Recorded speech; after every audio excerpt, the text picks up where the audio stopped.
Welcome back, America. I'm with Noa Tishby, first Israeli special envoy for combating anti-Semitism, the delegitimization of Israel. And she's written Israel, a simple guide to the most misunderstood country on earth. Well, I think we're having a problem in this country too, Noa Tishby, which is the anti-Semites, and I might add the Hamas supporters, are no longer in the closet. They're in the streets, they're full-throated.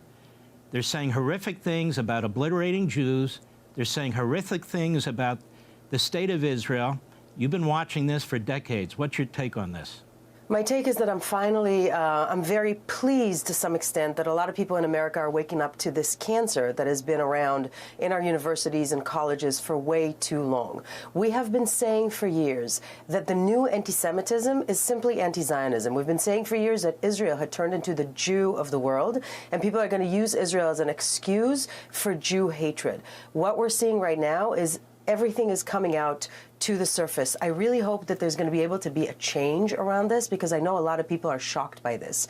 Look, there's been an intentional grooming of American youth that's been taking place since 2001, since the Conference for Anti-Semitism, for Racism, in Durban, South Africa, that had turned so anti-Semitic that the United States and Israel had to pull out of it. This is where they came up with the language of trying to brand Israel an apartheid state and delegitimize its standing in the world. And that language is what BDS movement and SJP and all these on-campus movements have been using for years in order to poison our children's minds. When for 20 or so years, 18 years, you're allowed to roam campuses and tell people that Israel is an apartheid state, that Israel is a colonialist state, and that Israel should not exist.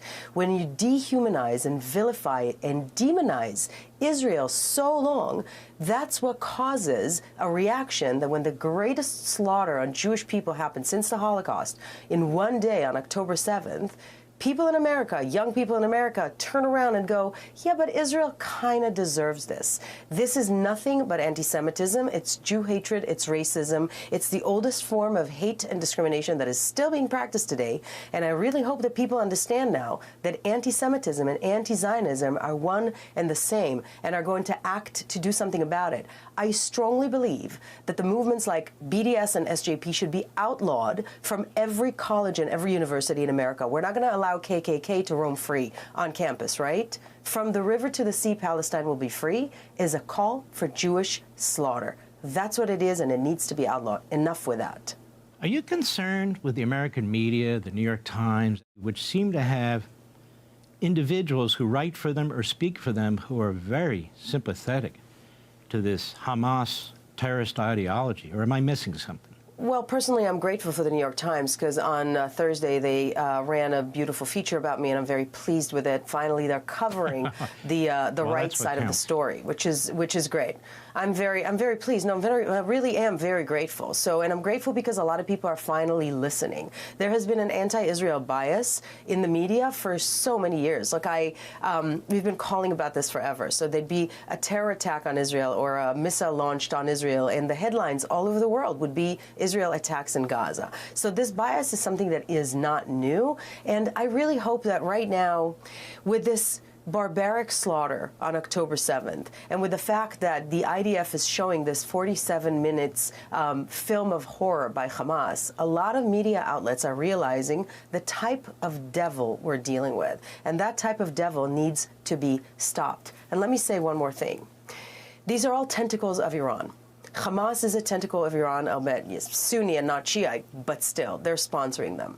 Hamas is sponsoring the Houthis in the south that are throwing rockets and missiles into Israel. Hamas is sponsoring Hezbollah in the north that is jumping in the fray as well. Hamas is behind every single bad actor in the region. They are the most destabilizing force in the entire world. And what needs to be happening right now is a credible military threat needs to be put on the table against Iran, because sadly, that is the only way that they will understand and stop. This is not a threat to Israel and not a threat to the Jewish people. This is a threat to America's way of life and to Western civilization as we know it. And a lot of people in Europe also know this as well. Not the public, but the politicians that ran to Israel along with the Biden administration, that ran to Israel and were very concerned about what is happening right now. This is a threat for Western civilization, and a credible military threat needs to be on the table against Iran. Well, it does, but it's not. Hey, Sean Hannity here. Hey, click here to subscribe to Fox News YouTube page and catch our hottest interviews and most compelling analysis. You will not get it anywhere else.